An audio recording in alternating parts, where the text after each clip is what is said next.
Hey, welcome back, everyone. We're here with another show. A lot of great questions lined up in social media. So we're going to dive right in. Anything that I say is definitely not meant to diagnose or treat you or replace your medical care. Check with your competent physician before implementing any of these suggestions. All right, Steve. Good morning, and let's dive right in. Good morning to you, sir, and we will. Terry has been dutifully passing along the questions from social media. So let's start with Susan from YouTube. When someone has lost so much weight that their eyes look sunken in, how can they restore their eye area to its normal look? And I'll tell you, I've known some people, Doc, that I knew for years that were very obese, and they really did look sort of hollow when they went down and kept it off. It's an interesting phenomena. Well, the thing that comes to mind with that is I don't know, I'm guessing you use the type of plan that I recommend, because I will say that there's a lot of different types of keto, right? You do dirty keto, you have all different types of, like there's, for example, ideal protein. That's keto, that's low carb, but it's also low fat. And the type of foods that you're using are really processed type packaged foods, which you end up losing weight, but you don't really look vibrant and healthy. So that's what I don't know about that question. So I would, but let's say you did the healthy version of the ketogenic diet and you still look hollow. There's a couple things that you can do to kind of fill out things to make you look healthier. And of course, there's a couple things that come to mind, like get out in the sun a lot more. Consume foods with the healthy fats. Make sure you do not go low fat, because we need that healthy glow and those healthy fats in terms of your diet. I'm talking about omega-3 fatty acids like the cod liver oil. Don't be afraid to have cholesterol in your diet from eggs and butter, because that is going to support the endocrine system and help, especially if you're postmenopausal. And in the skin and the collagen, all these factors. So people think of your skin or hydration as the main thing that fills things out. And if it's sunken in, it's dehydrated. It's not true. It's more of the fat balance in your diet. And also, if you go low fat, people tend to look very unhealthy. So I would start eating more healthy fats and get more sun and more exercise. And that's how I would counter it. But I don't know. That's all the data I have. Well, Susan, we hope that helps. And here's typical of Dr. Berg's hate mail. So Louise from YouTube, I've been taking Dr. Berg's hair formula for 4 months now, and my hair has stopped thinning. I also take a cup of green tea daily. Thank you, Dr. Berg. So that's some more information from out in the field. I love you, Doc. Let's see. Why don't we go into today's first question? And Doc, here it is. All right. So which hormone is mostly involved with hair loss? All right, team, climb on that audience and we'll move on. And why don't we really move on all the way to the United Arab Emirates, where we have Ahmad patiently waiting for us. And Ahmad, if you unmute yourself, you're on with Dr. Berg. Yes. Hello. Can you hear me? Yes, perfectly. Thank you. My question is that actually I took finasteride for hair loss, and I am maintaining severe side effects from that medicine because I took it for around 2.5 months. But I have a lot of things, so some kind of pains in every area. I couldn't sleep. I feel like numbness in my hands and body. So what can you advise me to do, or what is the right thing to make? So that medication blocks an enzyme called 5-alpha reductase, which basically stops the conversion of testosterone into DHT, which is the type of estrogen that binds more tightly to the receptors. Okay. Mhm. And then because it binds more tightly the receptors, it can inhibit the growth of hair. And so that's what it's basically allowing you to have less DHT, right? That's what it's doing. But the problem is that When you have low DHT, which is the form of testosterone, you have just as many side effects as you have with too much DHT. The real problem with DHT is not necessarily with that enzyme, it's with the androgen receptor being more sensitive. It's kind of like it's a genetic issue with those receptors. So, what can you do now? How can you make that receptor not so sensitive of absorbing this DHT, right? There's several things you can do. One is that you can do things to increase oxygen. Like, for example, exercise can definitely help. If you're anemic, that correcting that can increase oxygen. And how do you do that? Well, iron, B12, folate, very, very important, and also can help you with hair growth. Also, making sure there's no inflammation in your scalp. So how do you do that? Vitamin D. Vitamin D in itself can actually help regulate that oversensitivity situation and lower the inflammation.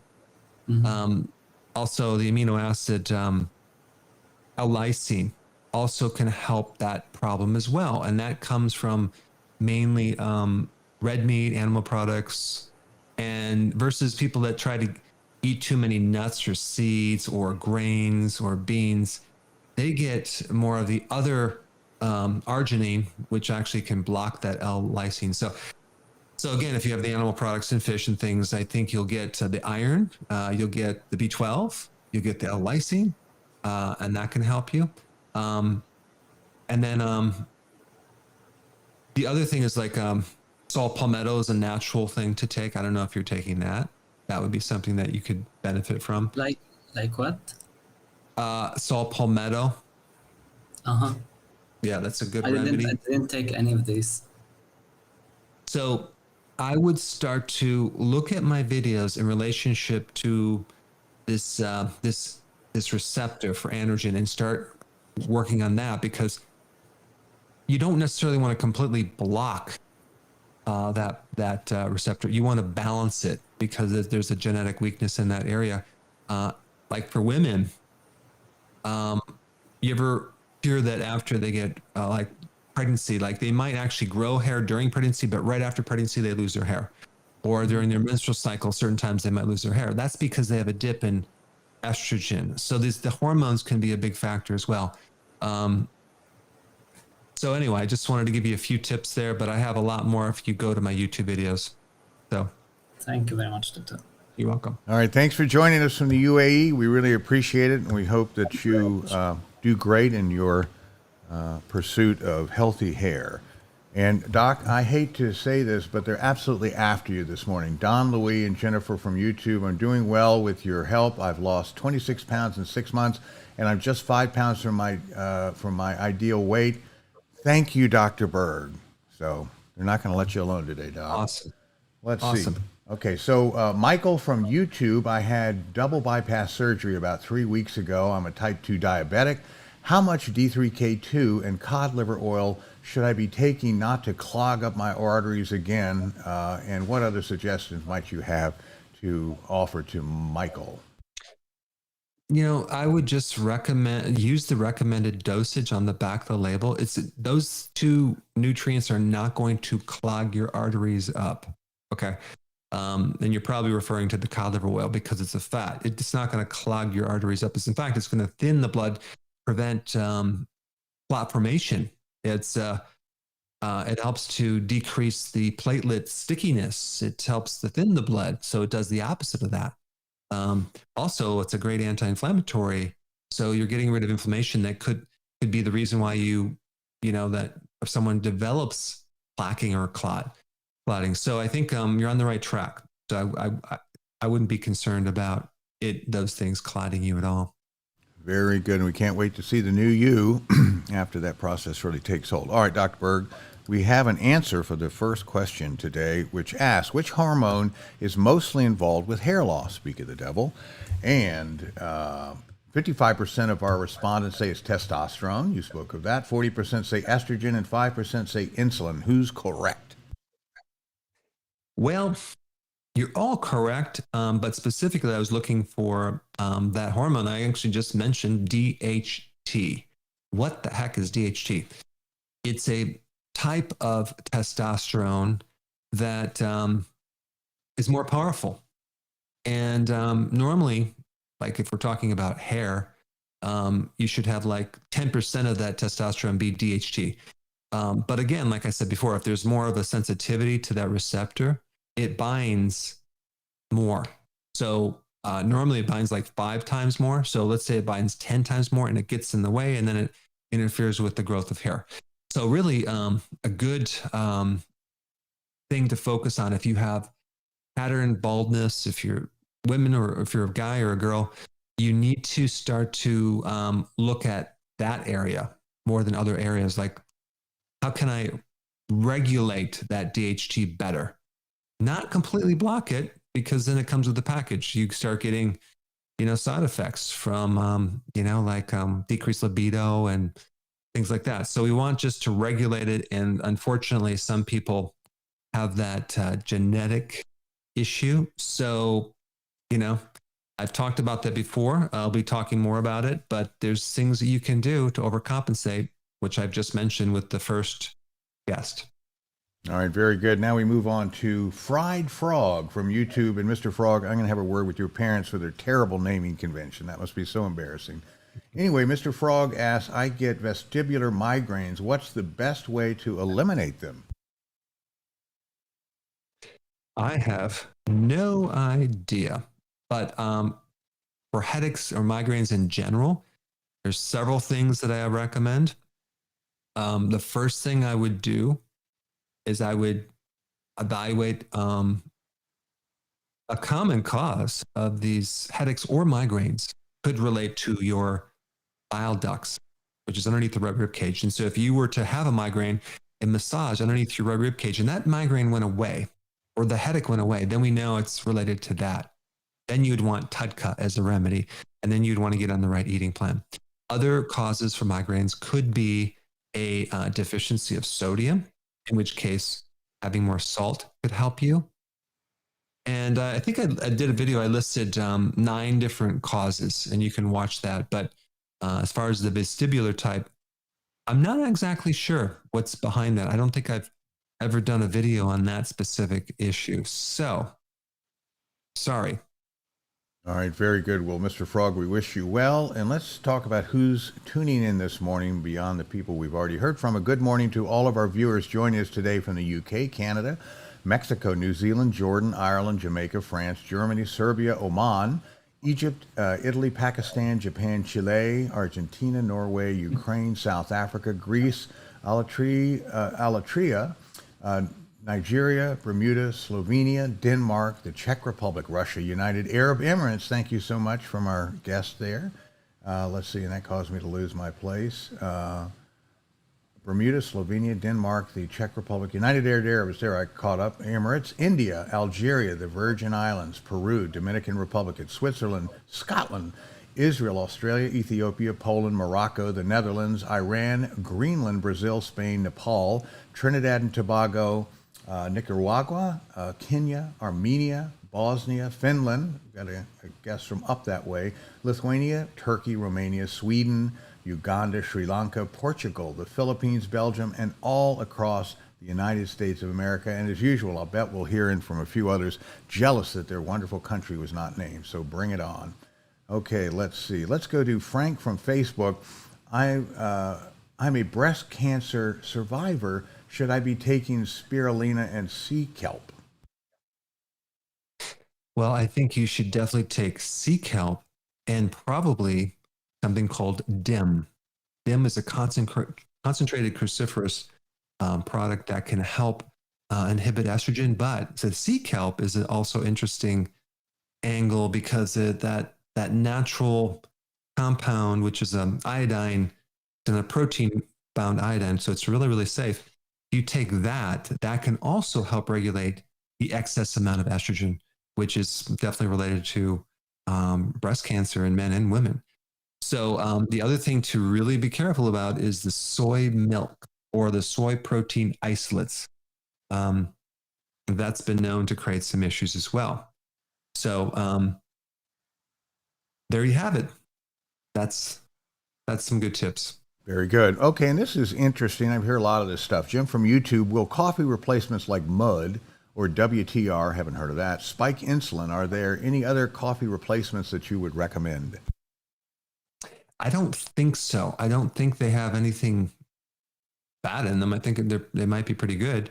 You can do the green tea. That's a good coffee replacement. Ticino is another one that I had long ago, which is a blend of, if I'm not mistaken, they're just kind of roasted herbs, and it tastes just very similar to coffee. So you'd be surprised, and doesn't have any caffeine. But I guess nowadays people are doing more the mushroom type drinks, which actually are adaptogens and they can increase energy. So there's a lot of things you can take, but green tea would be also at the top of the list because of the benefits that green tea has on so many different things. Okay, very good. Next question, Dr. Berg, here it is. Okay. Which biomarker is the best for cardiovascular problems? Is it the LDL or the triglycerides? Climb on it, audience. We know you'll come up with a great answer. Let's see. How about Mr. DJ Health? So Mr. Health is asking, I got a 0 score on my CAC test, but the scan report indicated a calcified granuloma in the left lower lobe. Should I be concerned? Also, my blood glucose is 110 after a 10-hour fast. How come, he says? So he's talking about the coronary artery calcification test. And that's great that it's 0. That is awesome. But he's concerned because there's calcium in the left lobe of the liver, the lung, which is probably something that occurred after inflammation in the lung. But honestly, I would say I wouldn't worry about it. It's not like you have calcium in the arteries anymore. So, I mean, I don't know if it'll ever go away. But there is a lot of people who have these little calcium deposits throughout the body. But the question is why? Was there damage there at some point? Was there inflammation? And sometimes the body heals with this calcification, and it's very difficult to have that completely be removed. I'm glad that it's not in your kidneys or your arteries anymore. So that's good. Or if it was, that would be bad. But the point is that calcium is sometimes very pathogenic if it's in the wrong place. And the thing that controls calcium is that vitamin K2. Vitamin K2. So it's important to have that in sufficient quantities. And I did recently a video on the foods that are highest in K2. You can watch that. The other reason why you get calcification is there's inflammation in the arteries and other parts of your body. So how do we get rid of that? We avoid this omega-6 fatty acid, which is competitive for the omega-3. So you have to get rid of, and this is so important, the omega-6 fatty acids. That's the corn oil, the soy oil, the cottonseed, the safflower seed, and just remove those from the diet. They're in the salad dressings. They're on a lot of deep fried foods, going to restaurants. It's in all the fast foods. That stuff, it's in the corn chips. That stuff just is inflammatory and you don't need it. So Steve, recently we adopted 5 new pigs as a rescue mission. Goodness. I'm going to create a video on these pigs when I do a video on sleep apnea, because they have probably the most severe sleep apnea snoring problem I've ever heard in my life. I mean, they're in the barn. I'm talking like probably 300 feet away, and I can hear them from that location. Okay. And these poor goats who have to sleep in the barn now sleep outside the barn because they're too noisy. So, they're definitely an issue, but they're obese. And so whoever raised them kept them in a small pen and fed them, of course, the high level of omega-6 fatty acids in this corn. They lived on corn and they just got so fat they could barely walk. So we'll put them on a program, and then we'll take videos over time and help them lose weight. And it's just terrible. So anyway, stay tuned for that video. Well, we sure will, and I would suggest that for their bedtime, help them adjust their CPAP mask, because that, I think, is the basis of the problem. Very long snouts. Difficult to get that to work. I will do that. Okay, and also, let's see, the is now obligatory, hey, what about us, just came through. So an additional shout out to our other viewers from Somalia, Bulgaria, St. Lucia, Yemen, Palestine, South Korea, Liberia, Cambodia, and Saudi Arabia. Welcome all. So we got the world pretty well covered, I think. Okay, why don't we go to quiz question number 2, which we asked, and it asked the audience, which biomarker is the best for cardiovascular problems, LDL or triglycerides? And the audience astutely said, or at least 60% of them, our respondents say triglycerides, and the other 40 say LDL. Any winners?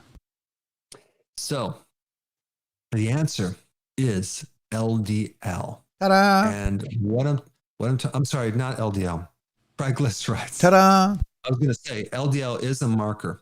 Definitely, there's some issues, but not as severe as when you do a triglyceride test. Now, it's very important to note that when you test for triglycerides, you must do a fasting triglycerides. Don't eat right before you do the test. You want to do a good fasting level test, or else you're just going to show up from the food that you just ate. But the indication for high triglyceride for cardiovascular health is going to be a better biomarker than LDL. Now, that being said, LDL is a marker. It's definitely a biomarker for the cardiovascular, but there's 2 types of LDL, and I've done videos on that. And one is pathogenic and the other is not. So definitely when you get your test done, if you have high triglycerides and that's a worse indication that there's a problem. And that really relates primarily to the level of carbs that you're eating, because the carbs turn into triglycerides way more than the actual dietary fat. Okay, very good. And Dr. Berg did speak of his videos, and here's a way to have a world of health information in your pocket, and that's with his free app that's available both on Apple system and Android. So run there and get it now, and then when any of your friends ask you a question, you can whip that out and hit them with an answer. So that's terrific, Doc. Thanks for working so hard on that for all of us. Okay, let's go back to social media. Tammy from Facebook. I'm 62, have been getting mammograms since she was 36. I'm currently due for my yearly exam, but I'm debating getting it. I suspect it's always been clean. Any suggestions? All right, so I can't tell you to get it or not get it. Okay, don't take my advice. But if it were me, okay, if I had that, I was in your same situation. I would just really question do that frequently, or even to do it at all, because of the damage that some of these mammograms potentially can create. And I mean, think about it. What causes cancer? It's damage to the mitochondria. Well, if you're putting your breast in a plate and there's pressure and there's trauma, could that potentially create damage in the breast, like physical trauma? I think it could. It's debatable, but it's something to look at, and you want to put yourself through that. I have done a video on that before. You should watch that, because there's a lot more to be said about that. The best thing to do is to eat as if you have a propensity to get cancer, to prevent cancer. And also, if your parents have cancer or had cancer, I would get a DNA test to see if you have some genetics that are also going to give you a susceptibility to getting cancer. And then, what it's going to tell you to do is pretty much what I just said, like act more aggressively to prevent it by consuming cruciferous vegetables on a regular basis, making sure that your diet is in check. I think, the best thing to do, because you don't know people just don't realize, unless you do the DNA test, what is your weak links. So you really just need to get on the healthy version of the ketogenic diet. And like I've been suggesting in the thousands of videos, and you don't have to worry about it. You're bulletproofed. So that's my suggestion. Good deal. And I have other people that are my life is my own again. I'm not going to fill the whole thing with people that have benefited from the keto and intermittent fasting, but they are out there. So anyone on YouTube can read that. Let's go to another question. Let's see. Samar from Facebook. Is it true that taking vitamin D not accompanied by calcium can be harmful? No, it's just the opposite. It's the opposite. Vitamin D helps you absorb calcium by a factor of 20x in your intestine, right? So when you take calcium with vitamin D, these studies were done in women, postmenopausal. You can increase the risk of getting cardiovascular problems. Why? Well, usually because you're taking a lot of calcium, because you're taking 1,000 milligrams of calcium, and then you take the vitamin D. You're just like putting these rocks in your body. I really don't believe we need as much calcium as they say we need, especially, they're trying to prevent bone loss, but there's very flimsy research to show that taking calcium will prevent fractures, if any. And I've done a video on that recently. So, but they actually can increase your risk of getting calcium in the arteries and creating a problem. So, I would not worry about that. You have to take calcium. Okay. By the way, I don't know if we've ever had this situation before. It's a wonderful one. All of our guests in the green room are from Europe and abroad. No homegrown folks here. And to that end, let's go to Dora, who is coming to us from Denmark. Unmute yourself, Dora. If you haven't already, you're on with Dr. Berg. Go ahead. Hi. Hello. Hi. Nice to meet you, Dr. Berg. Nice to meet you too. I am from Denmark, but originally I'm from Hungary, by the way. And I have a question. So recently I have been watching your videos, and basically the first time of my life I got full understanding what was going on in my body the last 40 years. Thank you very much for that. And my question is, I recognize from your videos that I have this SIBO sickness.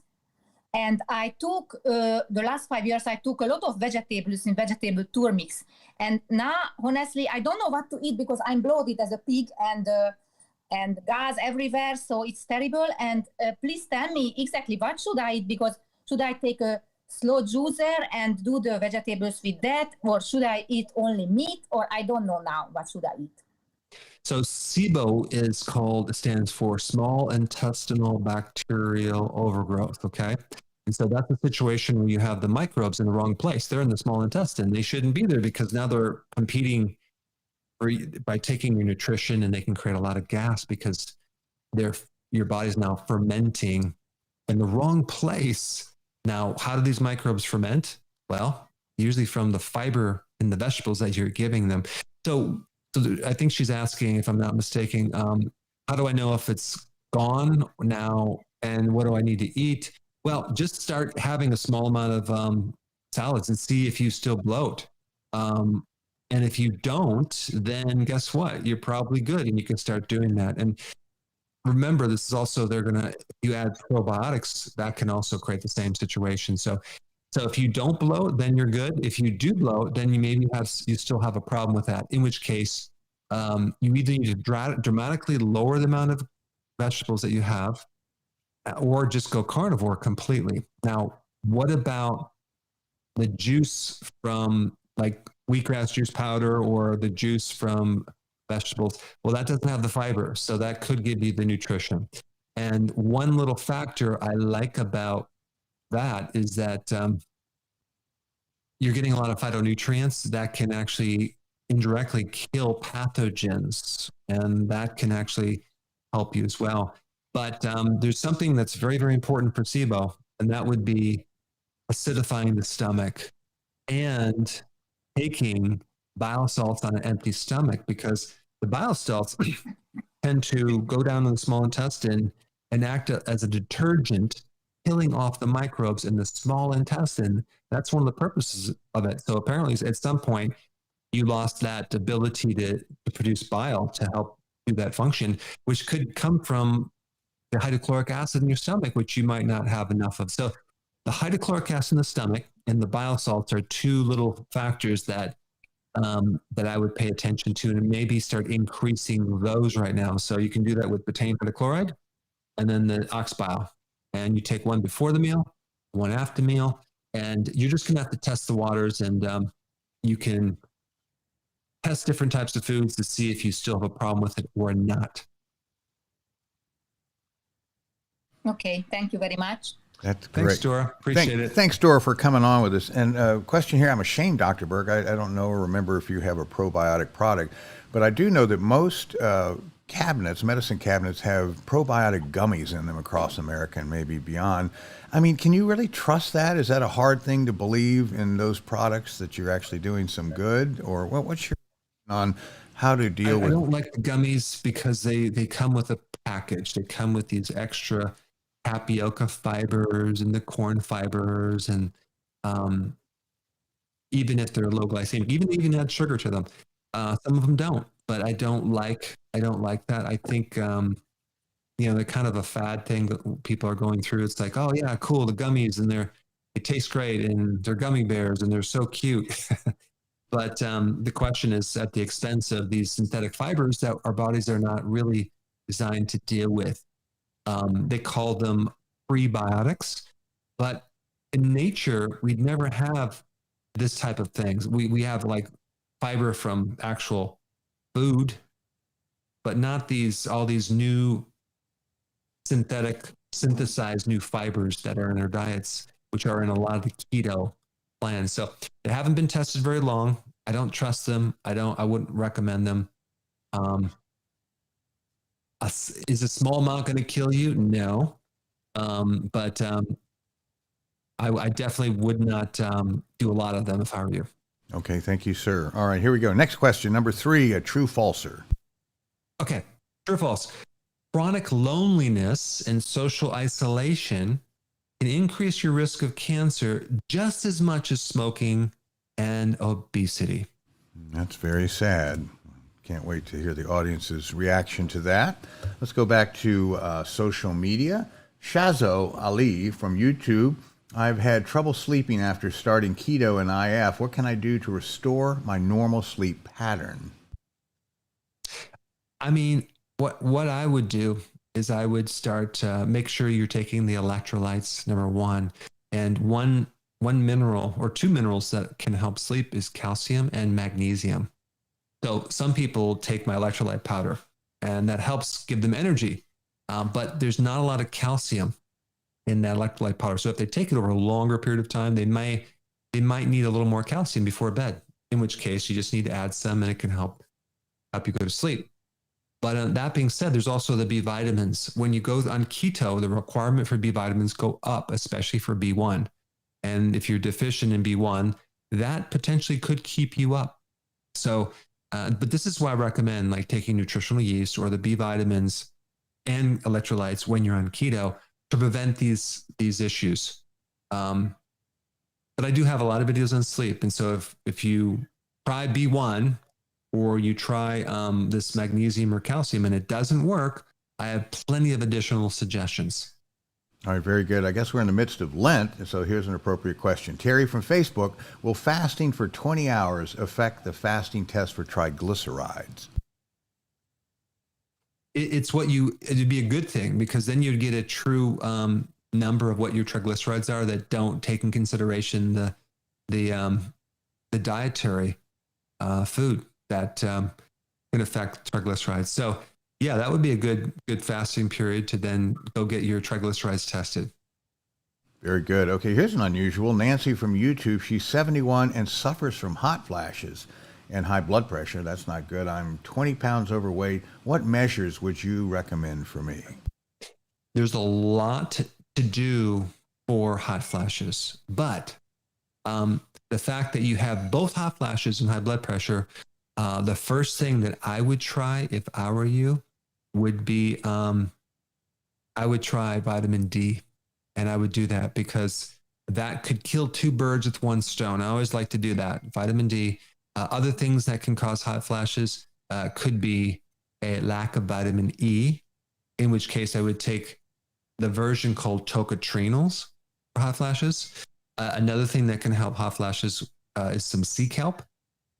And then the other thing that can help hot flashes is just the fact that you're postmenopausal and your body is just doesn't have enough of the sex hormones anymore, in which case you want to feed the body more raw material to make estrogen, progesterone, and even cortisol and even testosterone to some degree. And the way to do that is to add more cholesterol to the diet. And now we talk about the grass-fed butter, the eggs, the fattier meats, which is a really good thing for postmenopausal women to make sure they have the raw material to feed these hormones. Because you don't want to go, just take a look at women that take statins that block cholesterol. Boy, there goes the hormones even more, just tank right down here. So again, you really want to take a broad look at the whole mechanism here and do the right thing instead of just start to, well, I'm just going to block cholesterol because cholesterol is affecting the heart, which is totally false. So, all right, very good. So, Cindy from Facebook, what are your thoughts about kombucha drinks? It's basically they make it out of black tea and sugar, okay, and then it ends up with a smaller amount of sugar because the microbes eat it, and it helps you with your digestion. Personally, it's very difficult to find kombucha tea with just 2 grams of sugar. Mostly, a lot of times it's 6 grams per serving size, or even 10 grams, 11 grams, which you don't need that. You don't need that extra sugar. So I'm not crazy about the kombucha drinks simply because you're consuming sugar. Now, that being said, other people benefit from kombucha, and they still do fine, and maybe they don't have a really major insulin problem. Go for it. Just make sure that the ingredients that come from really good ingredients. For example, most of the sugar in America is beet sugar, which is GMO. Well, you don't want that. If you're going to do kombucha, make sure it's coming from actual sugarcane, organic, and try to find something with the lowest amount of sugar possible. Very good. Okay, in the news constantly are these new designer drugs that end up in your corner gas station, supermarket. The latest one causes necrosis of the skin while they get high. Doctors are trying to keep their leg skin from falling off. I tell you, it's such a slippery slope when you go in there, and they are quote unquote legal, if you will, because you can grab them out of those places. But boy, buyer beware, I guess. There's some really, really dangerous stuff. And I guess until someone gets hold of it and says, no, that should not be legal, it's legal. So, of course, that goes beyond what you're talking about with kombucha. But it's really scary. I hope people learn not to trust that it's safe for them just because it's on the shelf next to the cash register. Terrible. You mean even the candy bars are safe because they're on the shelf? That's what I thought. Well, yeah, they haven't killed me yet, but they've come close. So anyway, okay. So quiz question number 3 asked, true, false. Chronic loneliness and social isolation can increase your risk of cancer just as much as smoking and obesity. And 98% of our respondents say that that's absolutely true. 2% are holding out and say, no way, it's false. It's actually true, which is interesting. It's actually that much. So what's happening when you have chronic loneliness, social isolation, is you probably have a very high spike in cortisol, which paralyzes the immune system, which then lowers your defense against cancer. So you're very susceptible to having a lot of health problems when you're in that state.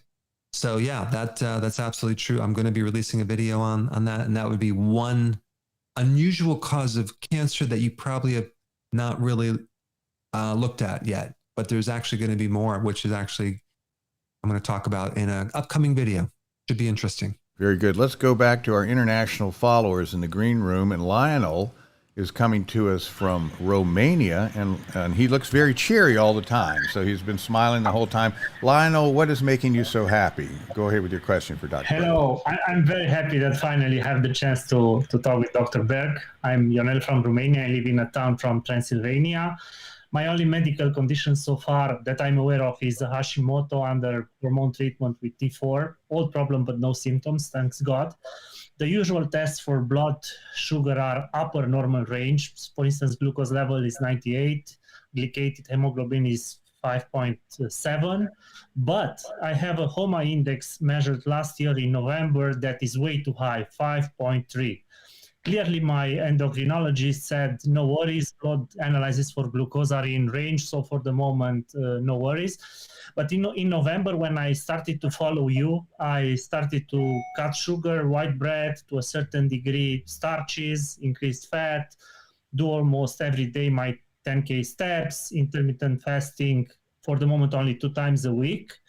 The good news is that now BMI is exactly 25, at the edge of normal, lost 3 kilos. I just did a new set of blood tests. Like you said in your videos, LDL went up, but I have a very good ratio of triglycerides to HDL, that is 1.8 now.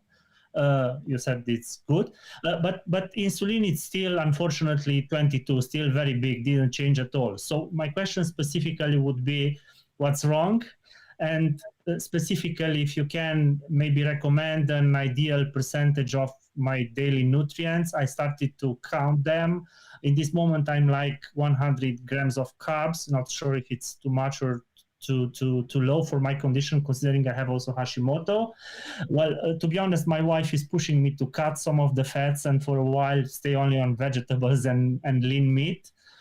And I have also a question if supplements like berberine could help in my case, or will just hide the problems and fool me.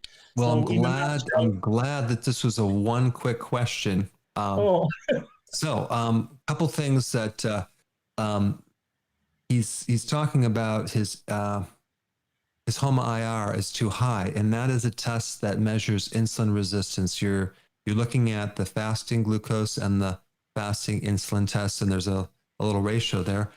So that HOMA-IR tells us that his insulin resistance is still a problem. However, his A1C is in, I think 5 point something. It's pretty good, which tells us that he's not eating a lot of sugar, and that's good. That's good. I still think the fact that the HOMA-IR is high tells me that he better bring his carbs down even more, because 100 grams is just a little too high. I would bring it down to 50 grams for sure. Now, the other factor that's probably messing things up is this thyroid issue. And I'm guessing it's Hashimoto's.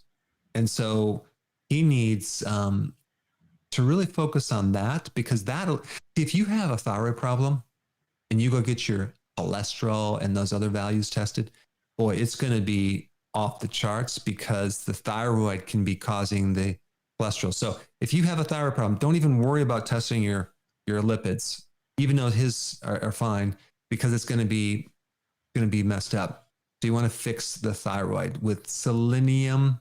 And I have a lot of videos on the nutrients that you want to support the thyroid with. Selenium. It could be because your liver is fatty. That could be interfering with the thyroid. So you'd have to fix that. But with choline and maybe some bile salts, that would help. That always helps the thyroid. Bile salts are a great remedy for that. The other factor to look at is just how long he had insulin resistance. It could be a long time, which could take some time to correct. Other reasons what can affect the insulin resistance is stress. I don't know his stress level, but that's always a big factor, okay, with his stress. Now, his wife is telling him to lower his cholesterol and fats, which that's a secondary thing, because really he needs to fix the thyroid rather than trying to fix the thyroid with lowering the fats. So how do we increase this insulin resistance? How can we do that? Well, berberine is a great remedy. Apple cider vinegar is essential for that. It's going to help you greatly. Also, potassium and vitamin D are also really important, especially potassium, higher levels of potassium, to help you fix this insulin resistance problem. Exercise is essential. So I just gave you a lot of things to do. There's other things to do in my video, so that should at least get you started for the next few days. Thank you. You're welcome. Lionel, Have a good thank one. you so much for being such a great representative of lovely Romania. We appreciate it and love to hear back from you with all your remedies or your good reports, rather, from these things. Okay, let's see. Let's go to quiz question number 4, which is a true-false, Doc. Okay, true or false? Apple cider vinegar can turn into ketones in your body and give you energy. Interesting. That sounds sort of exciting somehow. Okay, let's go back to social media. Natalie from Facebook. I suffer from a fast heart rate. I've been on keto and IF for 8 weeks. I thought it would help, but it doesn't appear to do anything. I get these episodes 1 to 2 times a day.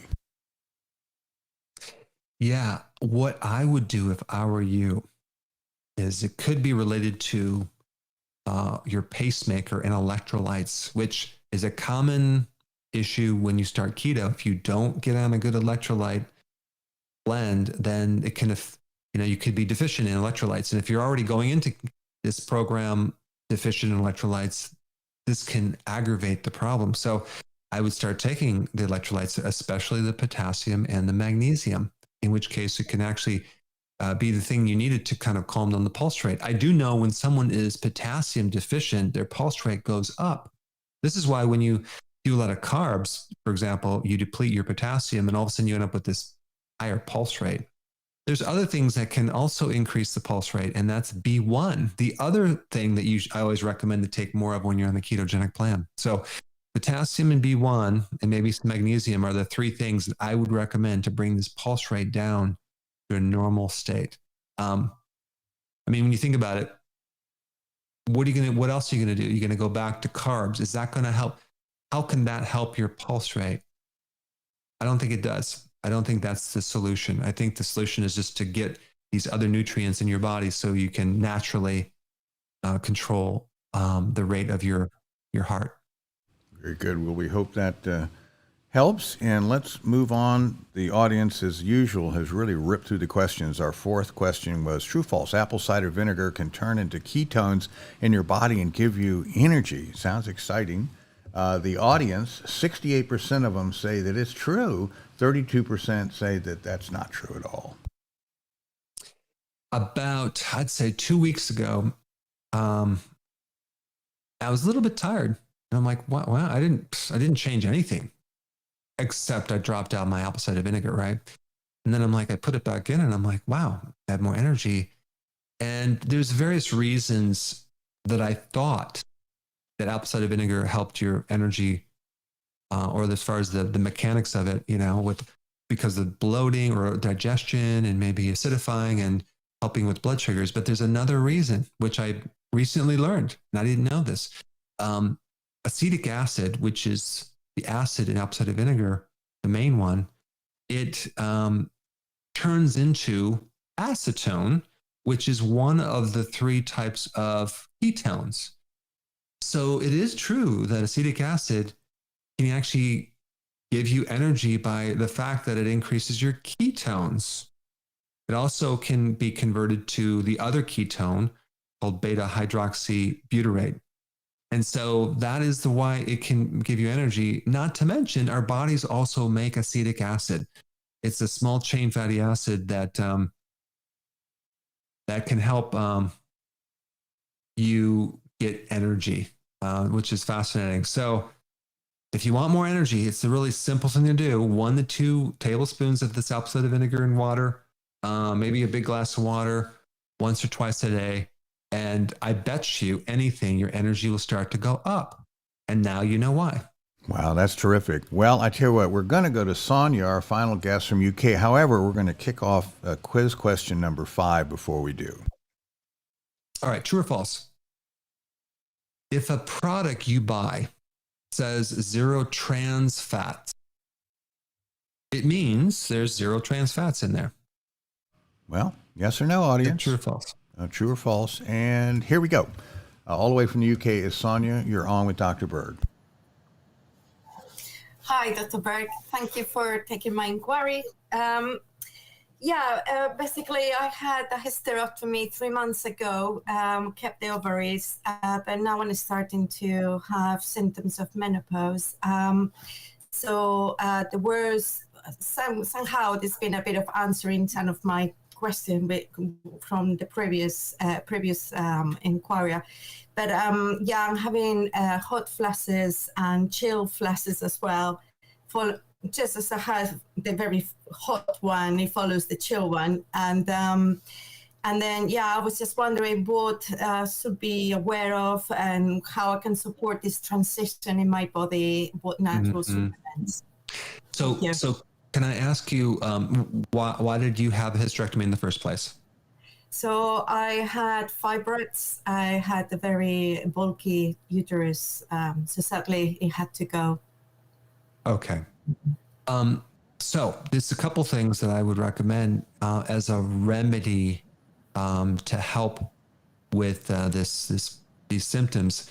And it's basically, it's not any of my products. It's a product from Standard Process. There's two, and it's called Utrophin and Ovatrophin PMG. So Utrophin and Ovatrophin PMG.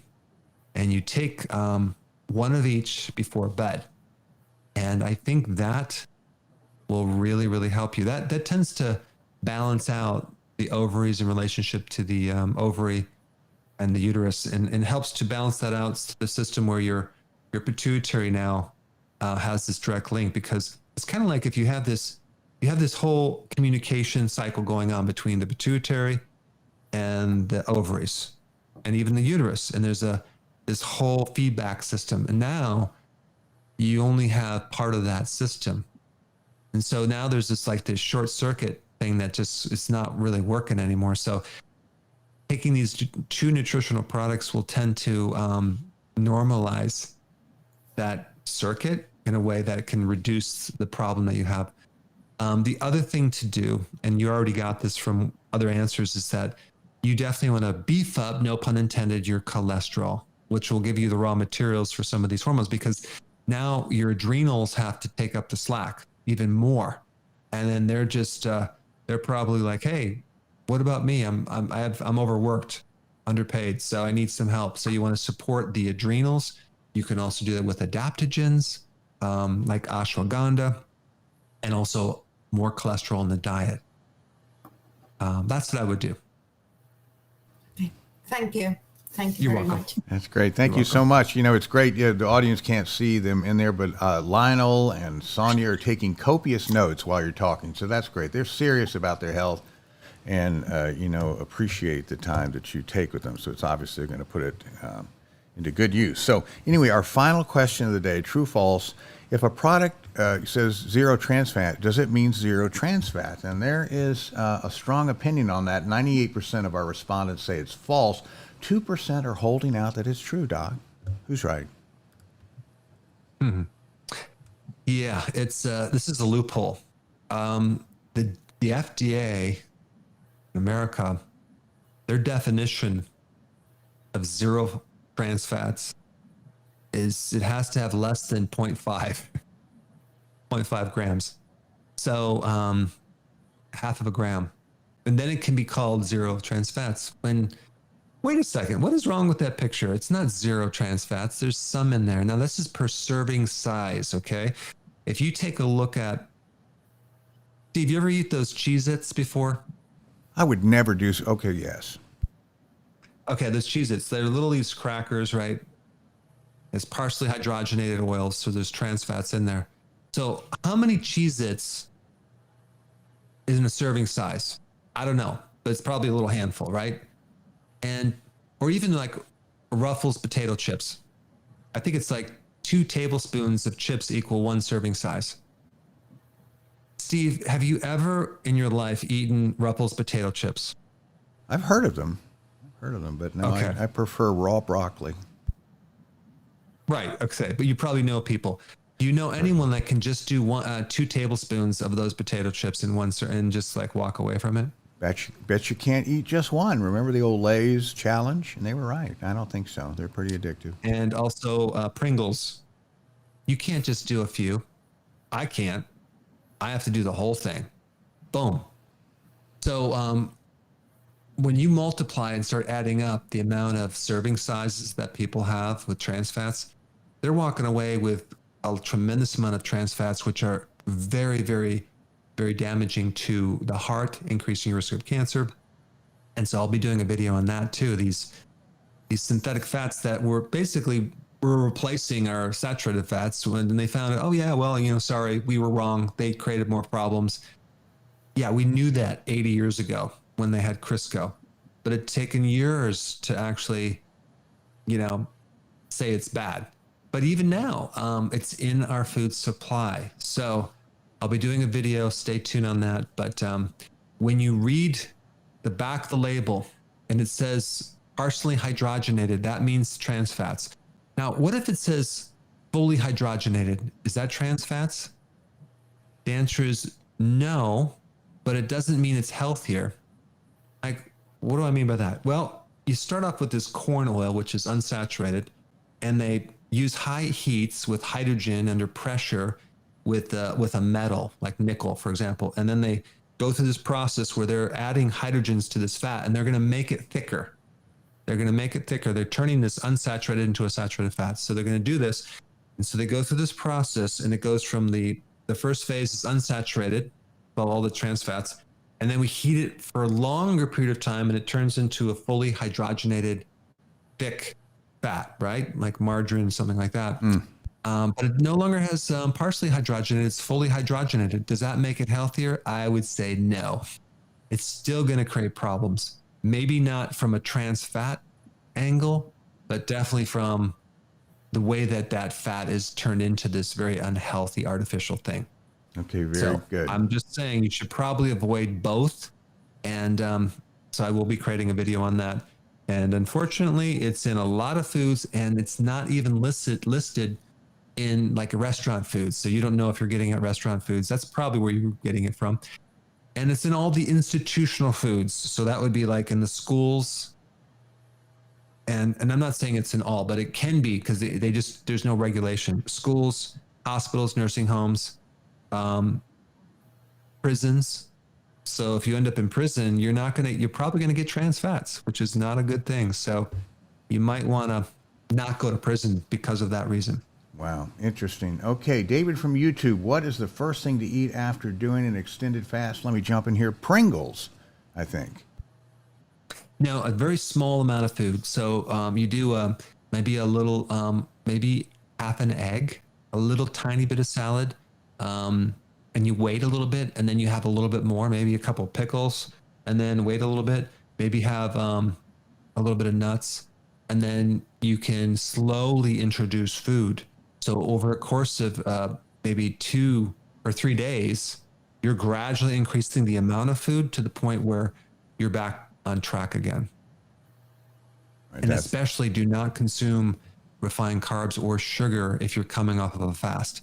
Why? Because that can severely create a shift in your potassium levels, and you can end up with a very deadly condition with this shift in potassium, which I should probably do a video just on that point, because it's something that could be dangerous if you don't understand it.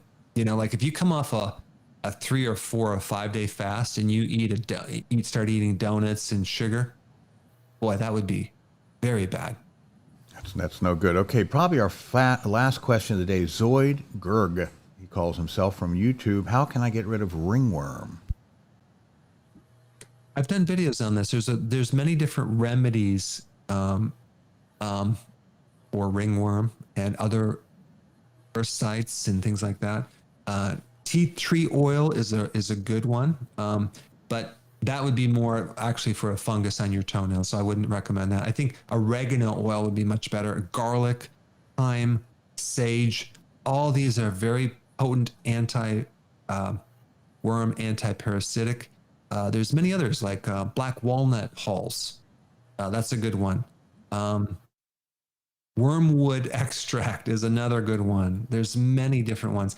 What's interesting to me is nearly all the remedies or anti-worm remedies are also good for cancer.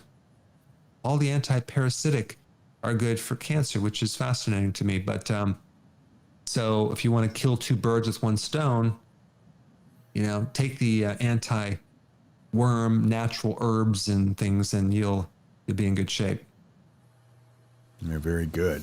On that note, Steve, we had some really good questions today. I hope you guys learn a couple good tips. I appreciate your attention for staying this long. Have a wonderful weekend, and definitely see you next week, not to mention in the videos coming up.